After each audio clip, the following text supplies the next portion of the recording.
Ice up. Ice what?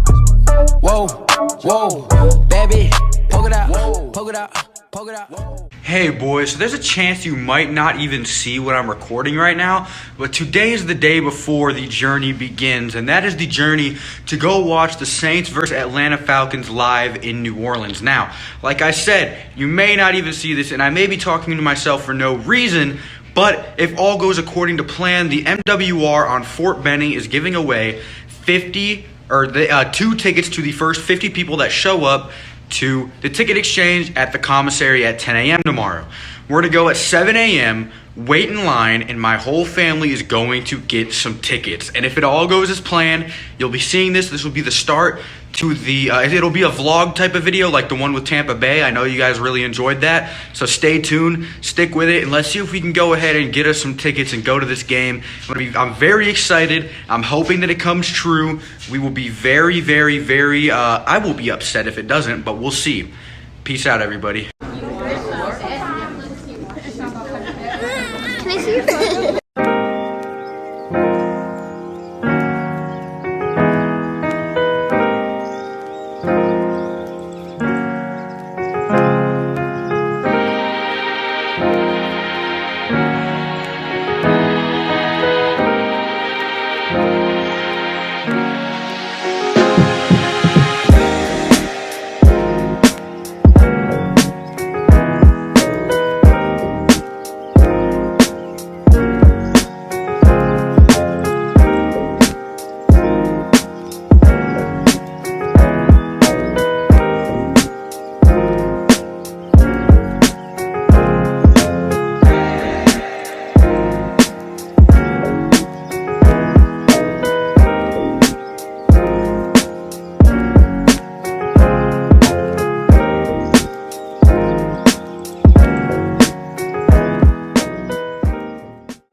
Their stadium's nice.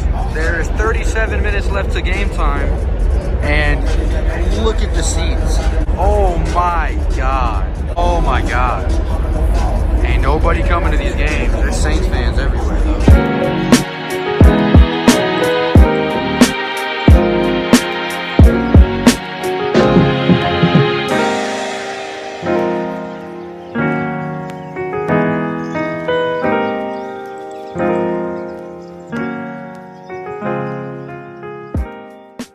What's up, everybody? So first of all, I'd like to apologize for being so late. I actually went to the game and it was like 2 hours away, so it was just far enough to where we weren't going to get a hotel because there was no point in getting a hotel when you're only 2 hours away from home.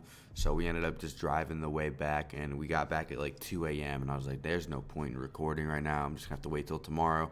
So here we are. Apologies again. I was going to put this out at 10, but I overslept. So it's been a bit of a struggle, but we're back. We have a lot of stuff to talk about, some good, some bad, some high praise, some low praise, some things that really need to get fixed. And the New Orleans Saints haven't been playing up to their potential at all, I don't think. I think that we've been struggling over some teams that we don't need to struggle over. So first of all, let's go into the review of this game. Now, I want to go ahead and talk about my personal experience with the Atlanta Falcons Stadium, and I want to go ahead and say, your guys as fans, the ones that show up are good fans, but there are only a few of them that actually go to the games. And now I can't really sit here and bash them because I don't know how excited I would be to go watch a 3-8 team get bodied by a team that's 9-2, now 10-2. I can't really blame them because when you think about it, you can say, yeah, we'd support our team no matter what, but people have to pay a lot to go to these games and get seats. And if they watch their team get blown out every time, the Atlanta Falcons are now they have lost 5 of 6 games at home. So I can't really blame their home crowd for not showing up. But it was a terrible home crowd. Whenever the final down, 4th down, when Matt Ryan had the ball and they were trying to get that glorious comeback to come through, the crowd was so loud and he had to literally scream to his teammates what was going on because it was like the Saints had home field advantage at the end of the game. It was downright absolutely ridiculous. But besides that, I want to talk about something that has been a very gleaming problem for the New Orleans Saints for the last couple of weeks.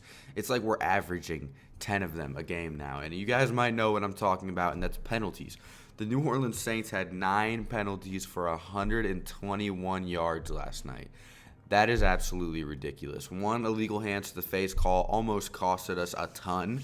Eli Apple had 2 very bad pass interferences. And now before you say, get rid of Eli Apple, get Eli Apple off the field, shut up. Eli Apple has been a fantastic corner all season. He was going to slip up at some point, and this just so happened to be it. Just be thankful it was against the Atlanta Falcons and not somebody else. Eli Apple has been a fantastic corner all season. Don't get on him just because he had 2 bad mistakes.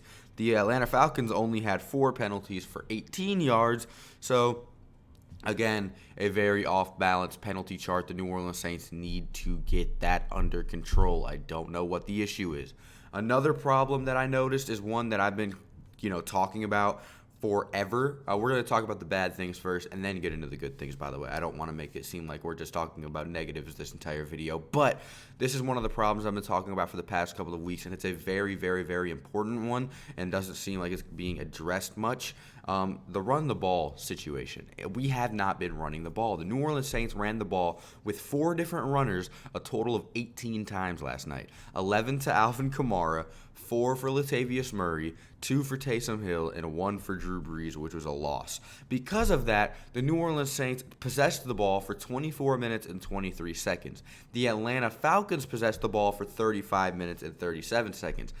If you lose the time of possession battle by 11 minutes in the playoffs, you're likely not going to win the game. You have to ground and pound and keep those drives going for a long time. Now, granted, Alvin Kamara did not have himself a bad game. 11 attempts, 61 yards, and that's it. I think if this dude was given 20 to 25 carries per game, he would be an absolute star-studded beast again. What I've been noticing with Alvin Kamara, and I think I figured out what his problem is, he notices that he's not getting involved early and completely mentally checks himself out of the game. It looks like he doesn't even want to be there after that point, and I would be feeling the exact same way if I was Offensive Rookie of the Year, I was breaking all of these records, and then I just stopped being used. I don't understand why Sean Payton is trying to revert back to a 2013 game plan, chucking the ball down the field 35 times a game.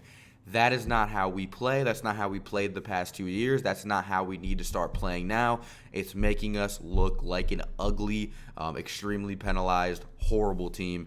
I don't like that at all. Run the football, especially when you have someone like Alvin Kamara and you have Latavius Murray in the backfield as well. The last negative I would like to talk about is, what is our hands team? You guys all saw that. What is our hands team? What is the special teams doing? How does that happen? So they first kicked an onside kick and recovered it but was flagged. They then kicked an onside kick again, drove down the field, kicked a field goal, put the game within 8 points reach, kicked another onside kick, and recovered it. What in God's name is our hands team? I don't want to see Alvin Kamara and Michael Thomas out there on an onside kick ever again. They both are so bad at trying to recover onside kicks. They just stand there. The entire line just stands there and acts like the ball isn't coming their way. They're acting like it has feces covered on it, and they're like, oh, I can't touch it. I don't know why that's a thing, but that needs to be fixed. The New Orleans Saints have, without the penalties saving our butts, have allowed 5 onside kicks recovered by the other team this year. That may not sound like a lot, but that's literally insane. That is ridiculous. A team in the playoffs or a good team is going to look at the film and hit us with a surprise onside kick, and we're not going to be able to do anything about it. Fix that now.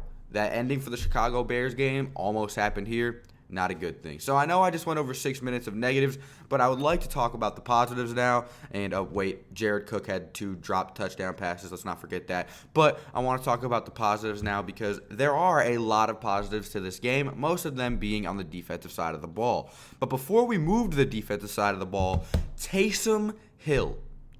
Taysom Hill can do anything. This dude is actually extremely talented, and I know we've all known that for a very long time, but this dude had 2 rushes for 33 yards, one of them being a 30-yard touchdown, and he also had a 12-yard receiving touchdown. Or no, he had 12 total receiving yards and a touchdown. Sorry, I didn't really get the exact statistics for this game because I was there. It's a lot harder to do when you're there. But our leading receiver was actually Jared Cook, who would have had a way bigger game if he didn't drop 2 touchdown passes. The dude had 6 targets, 3 receptions for 85 yards. So another big game by Jared Cook that could have been a lot bigger. I'm really looking for him to boom. It's going to happen soon. I'm thinking next week against San Francisco. Michael Thomas had 8 targets for 6 receptions and his first drop in over 405 days. Rest in peace to the homeboy Michael Thomas. He did get relatively shut down, though. 48 yards on the day. Not really exactly what you're wanting to happen. Traquan Smith was injured for a bit, but I'm assuming it was just cramping because he did come back into the game. Same with Chauncey Gardner-Johnson and Marshawn Lattimore. Everybody came back and played some snaps, so that's a great thing to know. So we go look at the defensive side of the ball. Eli Apple had 9 tackles. He was getting targeted a lot. Marshawn had 9 tackles as well. Demario Davis had 6 and a tackle for loss. Craig Robertson had a sack, which is actually pretty insane because Kiko Alonso was on the sideline riding the bike with a wrap on his right thigh. Cameron Jordan had 4 sacks. His first 4-sack game of his entire career. Congratulations. You played fantastic. We had 9 sacks on the day. Our makeshift papier-mâché backup offensive line allowed 0 sacks. Fantastic to know, but wow. 9. Cameron Jordan got 4. Marcus Davenport got 2. Trey Hendrickson got 1 for himself. Sheldon Rankins got 1 as well. Shy Tuttle, yes, the rookie, had a pick, big man pick, and the nastiest stiff arm I've ever seen. So last year, we got, what was it? Bro, last year, oh my God. Oh, I'm so glad Atlanta is Atlanta. Last year, it was the Drew Brees spin move into the end zone. This year, it's Shy Tuttle stiff-arming Matt Ryan into the next dimension. Beautiful play by the big man. Literally is absolutely insane. Marcus Davenport had himself yet another big game. Like I said, 2 sacks. He also had 2 forced fumbles, one that was recovered by Atlanta and one that the New Orleans Saints were able to hop on. So all around, the defensive side of the ball played fantastic except for a couple of shaky penalties that can be cleaned up. The offensive side of the ball needs to be better. They need to be better. We only have one extremely reliable receiver, a great tight end, and a couple of average wide receivers. Throwing the ball 35 times a game is not going to work. When we have 2 amazing running backs, Latavius Murray and Alvin Kamara, that could start anywhere, you have to run the ball. If we keep at this pace and don't feed Alvin Kamara the way he wants to be fed, I don't know, in 100% honesty, that we're going to have him back next season. We have to feed him the ball. So, with all of that being said, it was overall a pretty good win. Like Drew Brees has been saying in his interviews, it's far from our best football. I don't think we played our best football yet, but I am, what's the word, satisfied with the win. I'm glad we beat the Dirty Birds on Thanksgiving 26-18. Should have been 26-9, which is the same exact score they beat us in Week 10, but they had some garbage time scores and you know, of course, tried to even the score out. So, thank you guys so much for watching. Let me know what you think of this win down below in the comment section. I hope you guys all had a fantastic Thanksgiving.